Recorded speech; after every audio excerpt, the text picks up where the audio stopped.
इस वक्त वोट को लेकर के मुसलमान से ज्यादा हिंदू भी लड़ रहा है। सुप्रीम कोर्ट में जो भी वकील खड़े हुए थे 99% हिंदू ही है। अगर डरेंगे सरकार से तो कभी अपने अधिकार को नहीं पाएंगे। हमारा तुलना पाकिस्तान से की जाती है, हमारी तुलना चाइनीज से क्यों नहीं की जाती, चीन से क्यों नहीं की जाती है। इस न्याय की लड़ाई में हिंदुस्तान के भाईचारे को बरकरार रखने के लिए, हिंदुस्तान के विकास के लिए हम एक साथ रह करके विकास कर सकते हैं। जात और धर्म में बट करके विकास नहीं कभी कर सकते हैं। अब समय आ गया है, इस भाईचारे को टूटने से रोकना होगा। जे एक कम्युनिटी पर बेइंसाफी किया जा रहा है और सरकार की नीयत इस मामले में बहुत क्लियर नहीं दिखाई दे रही है कि ये जमीन किसकी लेने चाह रहे, किसका लेना चाह रहे हैं।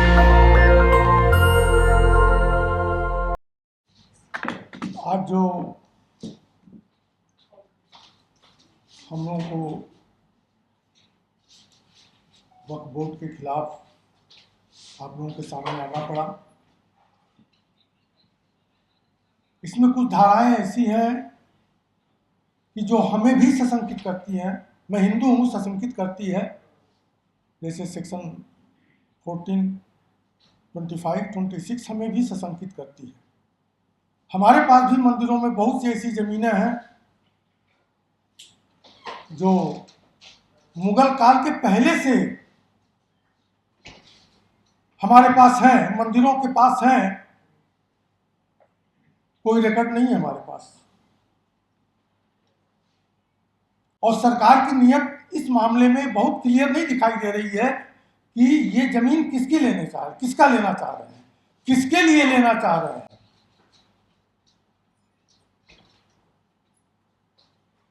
मैं इस वक्त वोट को लेकर के मुसलमान से ज्यादा हिंदू भी लड़ रहा है। आप लोग देख सकते हैं सुप्रीम कोर्ट में जो भी वकील खड़े हुए थे 99% हिंदू ही है। फैसला करने वाला भी हिंदू है।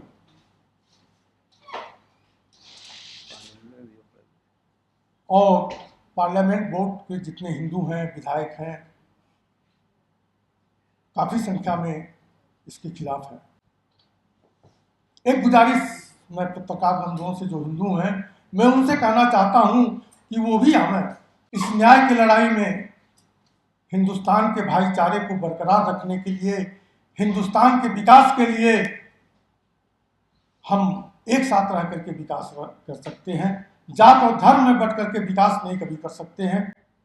हमारे बहुत से नौजवान पत्रकार हैं भाई साहब लोग, मैं चाहता हूं कि आप लोग मजबूती के साथ आए। अगर डरेंगे सरकार से तो कभी अपने अधिकार को नहीं पाएंगे। आज तो किसी हालत में आप यूट्यूब या और कहीं जाकर के पत्रकारिता कर रहे हैं, अगर यही हालत रही सरकार की तो कल ये भी आपको नहीं मिलने वाला है। ये भी वीआईपी कल्चर में चला जाएगा, वीआईपी बच्चों के लिए होगा। वो विदेश से पढ़ के आएंगे, ये भी आपका ले लेंगे क्योंकि वो भी बेरोजगार होंगे। तो मैं कहना चाहता हूं आपसे कि आप लोग इस लड़ाई में साथ आवें। एक देश के मूल जो विचारधारा है, संविधान से भी जो ऊपर है हमारा भाईचारा, हिंदू मुस्लिम सिख ईसाई हम सब भाई भाई हैं और एक साथ मिलकर के ही हम देश का विकास कर सकते हैं। हमारे नेता लोग कहते हैं हमारा तुलना पाकिस्तान से की जाती है, हमारी तुलना चाइनीज से क्यों नहीं की जाती, चीन से क्यों नहीं की जाती है।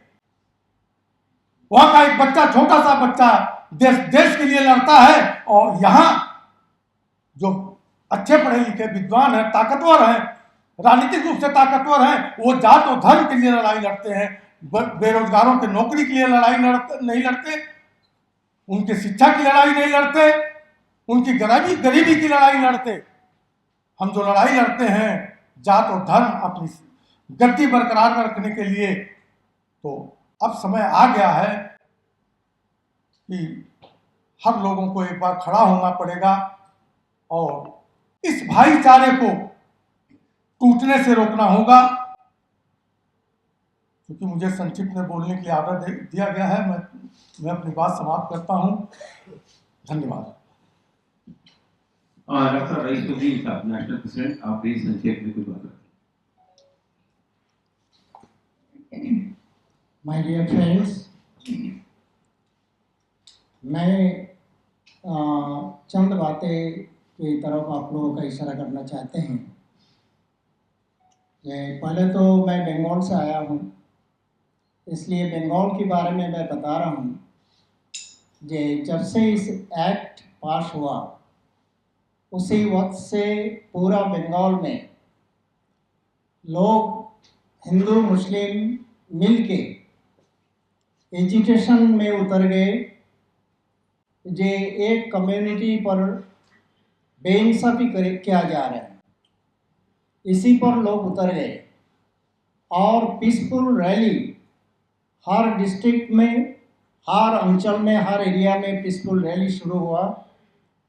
और 26 अप्रैल को ब्रिगेड परेड ग्राउंड में सब लोग उम्मीद करते हैं कि 10 लाख लोगों को वहाँ इकट्ठा होने का चांस है। वहाँ जाके इन लोगों का first phase of education complete होगा।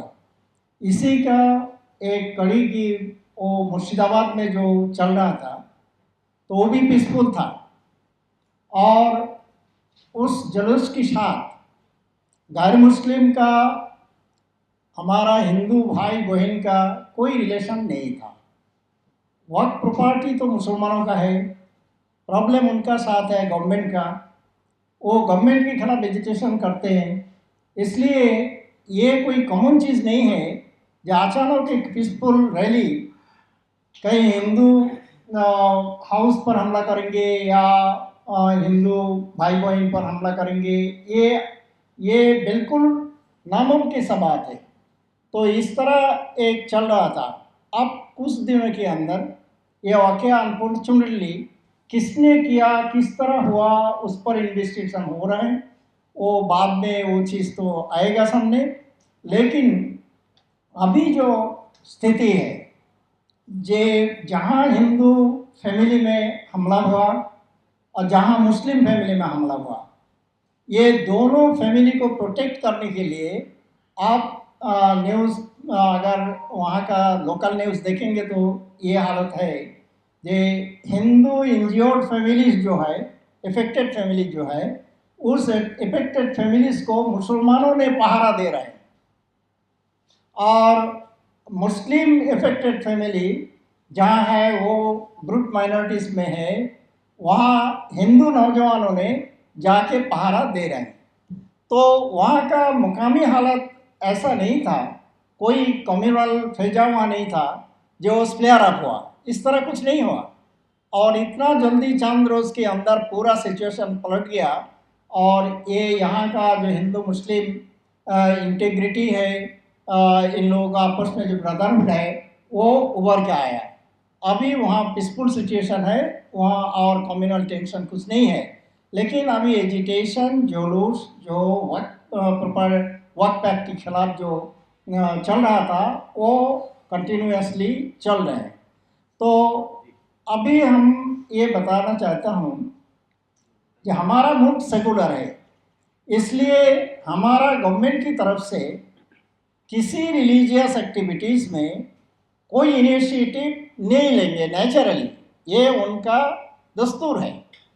लेकिन हर कम्युनिटी को इजाज़त दिया गया है वो अपने तौर पर, अपने प्रॉपर्टी, अपने ज़मीन पर वो अपने रिलीजियस एक्टिविटीज़ को कर सकते हैं।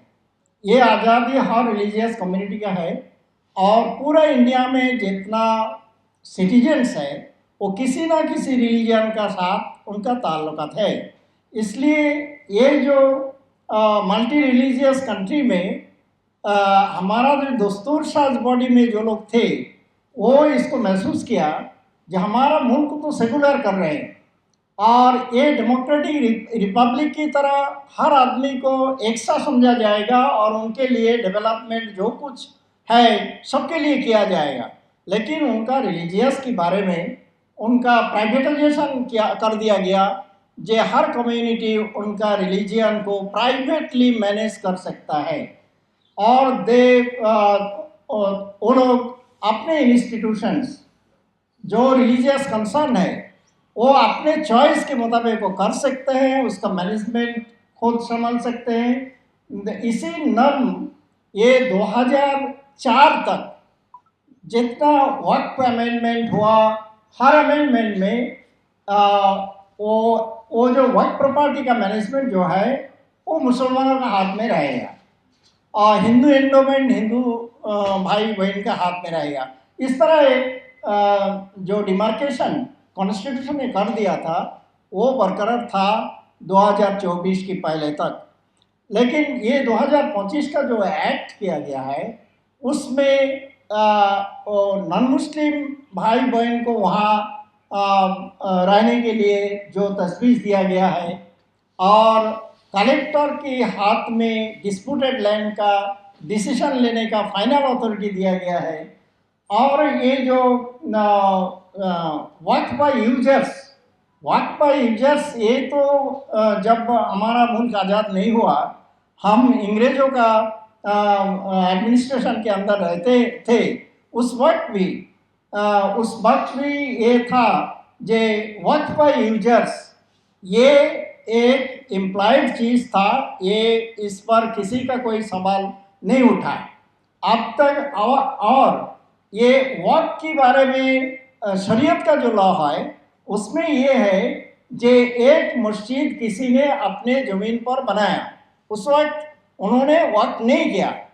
एक मस्जिद उन्होंने अपने ज़मीन पर बनाया और वो अजान दे दिया, नमाज के लिए लोगों को बुलाया और लोग आए और उसमें नमाज पढ़ लिया तो वक्फ हो गया।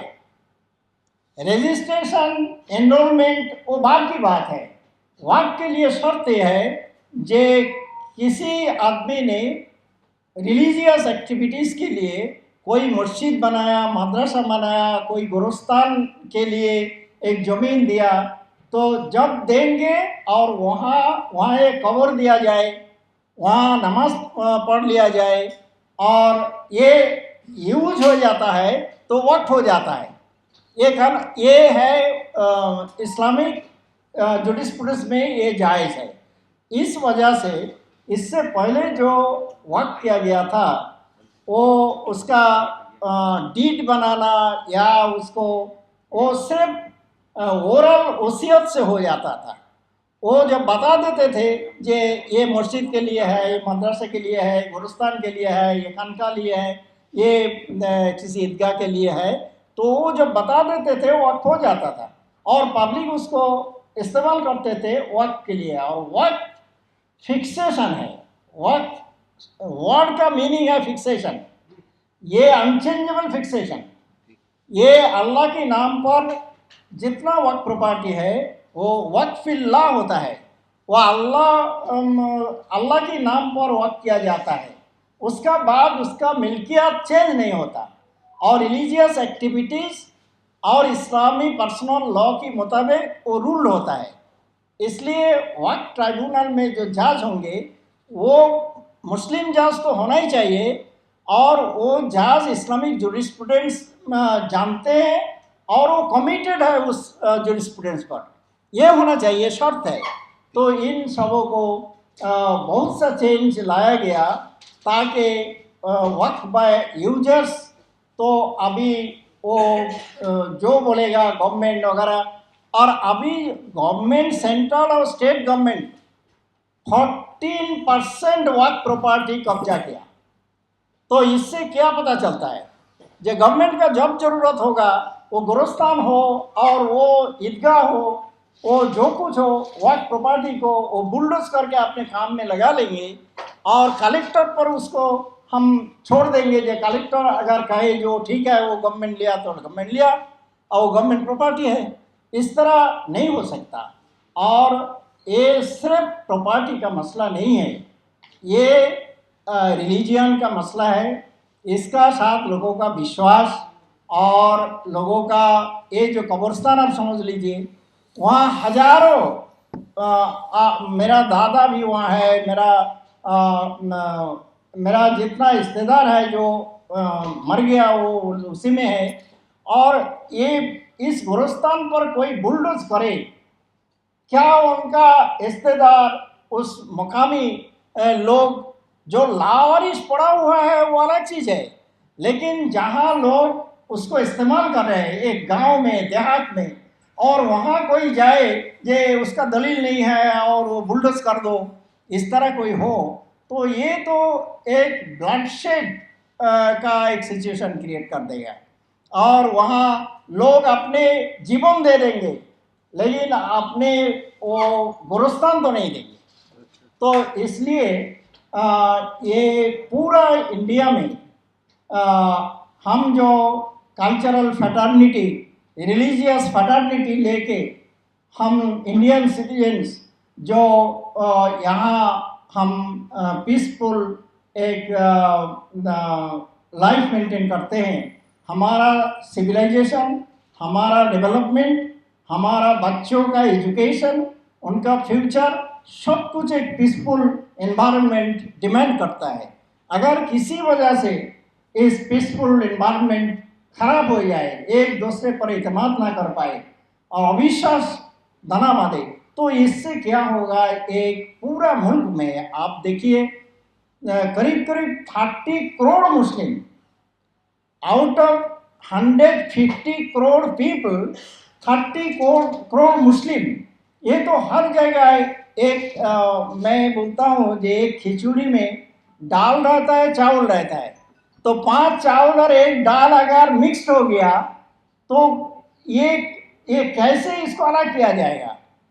और ये पूरा मुल्क में एक स्पोरेडिक एक टासल शुरू हो जाएगा। इसलिए मेरा रिक्वेस्ट है, आप जर्नलिस्ट लोग, आप लोग ही जनमत को सही अंदाज में इसको डायरेक्शन को आप डिफाइन कर सकते हैं और एक पीसफुल सिचुएशन लाने के लिए और जो एजिटेशन पार्लियामेंट से लेके आप सुप्रीम कोर्ट तक गए, आप पूरा इंडिया का देहात तक चले गए, जहां पूरा मुल्क पर भी एजिटेशन हो रहा है, ये इसको आप इस कानून को वापस लेने का रिक्वेस्ट कीजिए और उससे ये कानून वापस हो जाए तो और पीसफुल सिचुएशन आ जाएगा।